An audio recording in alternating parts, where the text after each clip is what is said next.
Hey Jules Bless Vegan, and as always, thank you so much for coming to my channel, and for those who are new, I hope you can benefit. First, thank you people for your kindness regarding our precious little Poppy. All of your kind messages on the different channels saying, hey, you're praying for us, thinking of us, it matters. All my little people around here are so anxious today. Like 2 of them had to get groomed and the 3 left behind freaked. They were literally hyperventilating and feared that those kids weren't coming back either. And praise God, we are all home and sound tonight. But we are missing our little precious Poppy, no question.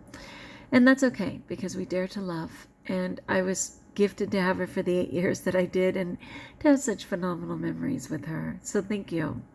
The other thing I want to talk about, I had mentioned my numbers in a video a little while back, which by all accounts were amazing, really. And then the doctor wanted to see me just for like a general physical and to go over the numbers. So I went today, and I was really stoked when they took my blood pressure, because it was just the old-fashioned 110/70. Do you remember that? It used to be 110/70 for everybody. Sometimes it's even lower than that, but today it was just a very happy 110/70. And I was so glad, because sometimes when I'm anxious, it will go up, but no.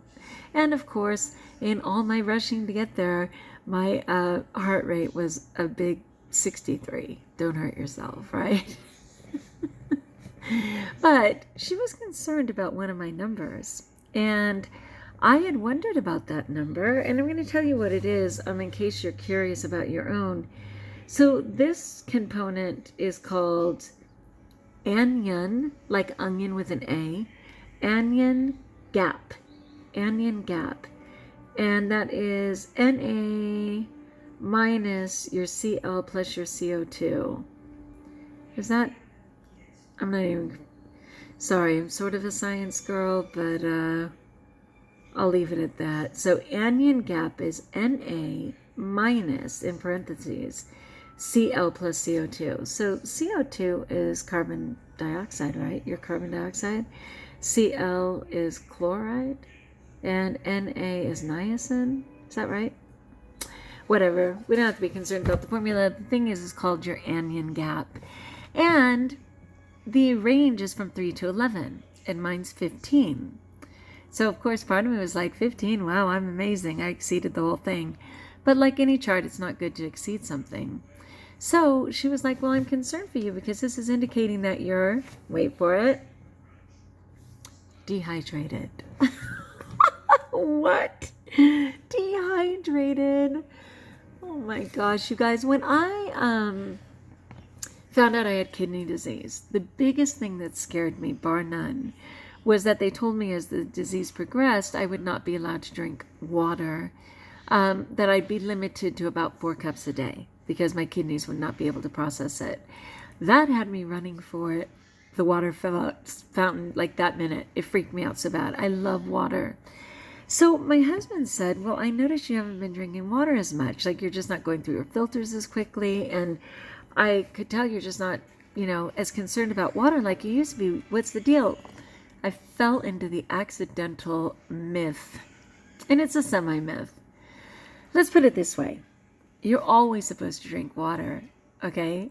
And on top of water, if you're amazing, then good for you to drink high water dense foods, such as fruit and vegetables. But you're never supposed to only rely on fruit and vegetables as your water. So because I'm still a heavyweight champ, let's be fair, I'm over 200 pounds.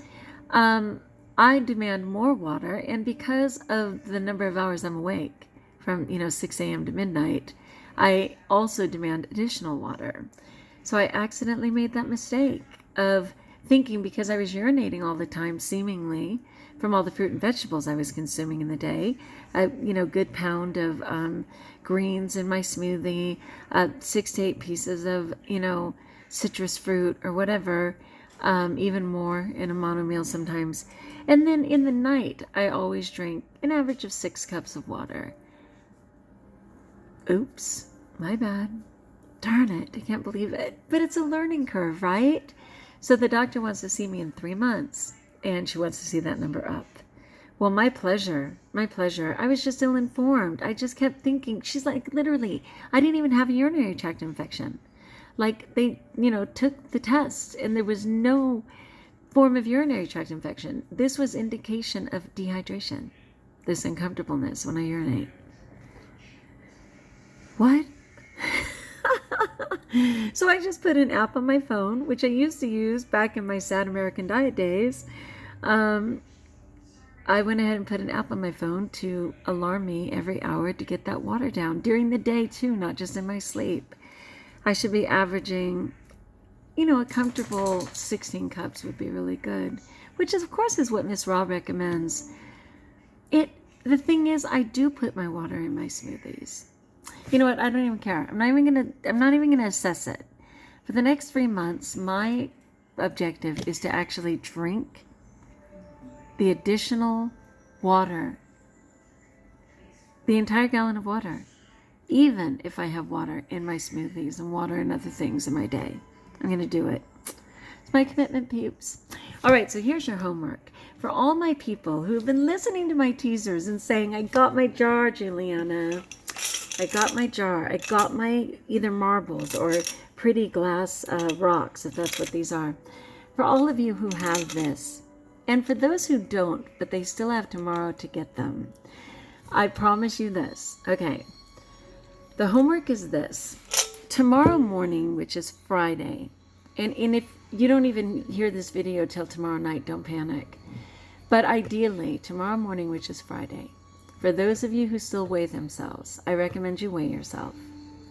Write it down. I hope you're journal people. If you're not, just get a piece of paper. Write it down. And then, this is kind of the hard part, but it's worth it.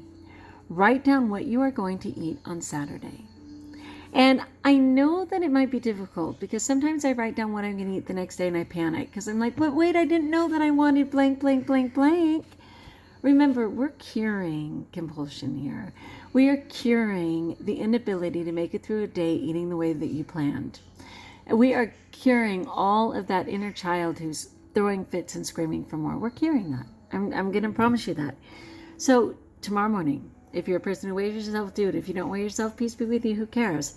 You are writing your food down for Saturday. Hopefully sometime tomorrow morning, because 24 hours in advance is ideal. But if you can't, because, oh my gosh, I didn't even hear this till midnight Friday. So what? Write it down midnight Friday. Anytime that you can write that food down, when you're in a calm, non-starving perspective and not in the moment of compulsion, it will serve you. So your first homework is to write that down, ideally tomorrow morning. And then I promise, getting you ready for a successful Saturday and a successful rest of your life. Because I'm on day, 7? I don't know, 6 or 7, with no slips. None. 0. No slips.